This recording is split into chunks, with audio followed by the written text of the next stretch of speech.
गाया जाए और ज्ञान पूर्वक उसको सुनाया जाए। तीसरी बात है कि भागवत में आपका ध्यान भी तो होना चाहिए। अब व्यास जी कितने ही सुंदर स्वरूप में भागवत जी को गाएं और ज्ञान के साथ में सुनाएं, लेकिन आपका ध्यान है जो घर पे चला गया कि पता नहीं नौकर क्या कर रहे हों, तो कथा में मन कैसे लगेगा। और तीसरा चौथा है कान। भागवत में अपने कान होने चाहिए, इधर उधर नहीं। कुछ लोग तो इधर उधर से घर परिवार समाज की बातें कर लेते हैं। प्रेम से बोलिए राधे राधे राधे राधे। सूत जी महाराज कथा में सुनाते हैं कि एक बार देवर्षि नारद बड़ी तीव्र गति से जा रहे थे, तो नारद जी सनत कुमार ऋषियों ने देखा और पूछा कि कथम ब्रह्मन दीन मुखा कुतश्चिंता करो भगवान त्वरितम गम्यते कुत्र कुतश्चागमनम तमा। नारद जी क्या बात है, क्योंकि देवर्षि नारद बड़े दीन भीन दुखी से, कथम ब्रह्मन दीन मुखा, अरे आप मुंह क्यों लटकाए? कुतश्चिंता करो भगवान, अरे चिंता होती है तभी तो मुख में उदासी आ जाती है और दुखी होकर मुंह लटका के बैठ जाते हैं। ये चेहरा होता ना आईना होता है, तोरा मन दर्पण कहता है। व्यक्ति कितना बनावटी है, कितना दिखावटी है, व्यक्ति के मन में क्या चल रहा है, दिमाग में क्या चल रहा है, ध्यान में क्या चल रहा है, क्या सोच रहा है, क्या विचार कर रहा है, उसके चेहरे को देख करके पता चल जाता है। प्रेम से कहिए राधे राधे राधे राधे। अरे देवर्षि आप इतनी दुखी चिंता कर, क्या बात है? अरे देवर्षि आपके मुख कमल के दर्शन तो किसी को हो जाएं तो वो प्रसन्न चित्त हो जाता है। जिसके दर्शन मात्र से व्यक्ति की उदासी दुख दूर हो जाते हो, आज वही व्यक्ति इतना दुखी, क्या बात है? देवर्षि नारद सनत कुमारों के चरणों में जाकर के गिर पड़े और कहने लगे कि अहम तुम पृथ्वी यातो ज्ञात्वा सर्वोत्तमामिति पुष्करम चा प्रयागम चा काशीं गोदावरीं तथा। बोले संत कुमारों, मैं पृथ्वी को सर्वश्रेष्ठ और उत्तम समझ करके पृथ्वी लोक पर आया।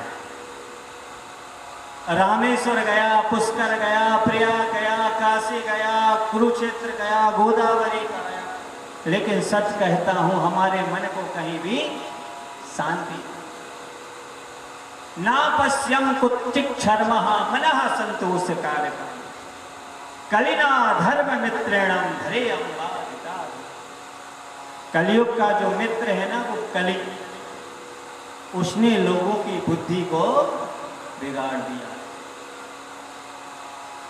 बोला चलो पृथ्वी पे घूम के आएंगे, देखेंगे, बड़े बड़े ऋषि मुनि महापुरुष सब लोग रहते हैं, भगवान का कीर्तन भजन होता है, लेकिन ऐसा कुछ नहीं है।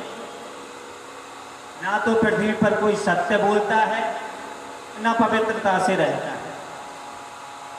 अगर गलती से कोई व्यक्ति एक आध बार सत्य बात बोल दे तो उसके मन में भाव आ जाता है कि अब हरिश्चंद्र के बाद दूसरा नंबर हमारा ही है। प्रेम से कहिए राधे राधे जय श्री राधे।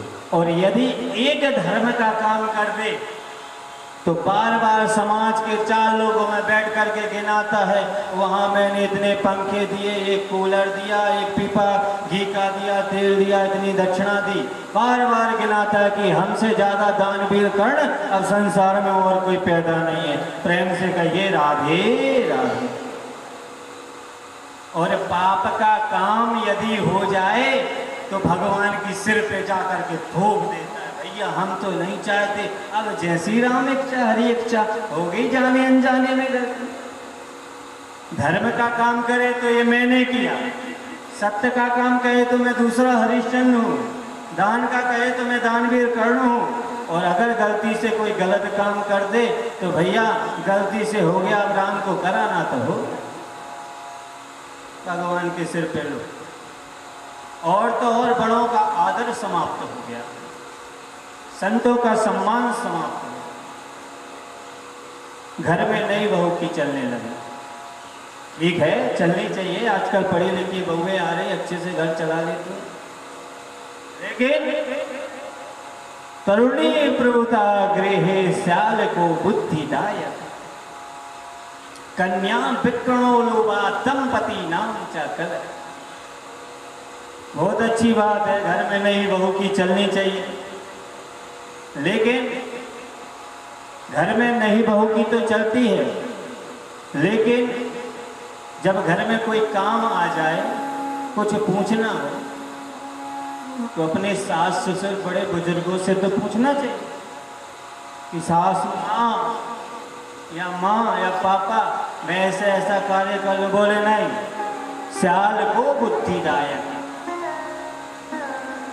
नई बहू की चलने लगी और सलाह किससे ले गए? साले साहब फोन कर देते हैं, फला फला काम हो रहा है, नहीं 2 दिन पहले आ जाइए। हाँ, साले साहब बढ़िया कोट पैंट पहन के, हाँ दीदी, जीजा की तो समझ में आता नहीं है, क्या करना है हम समझाते हैं।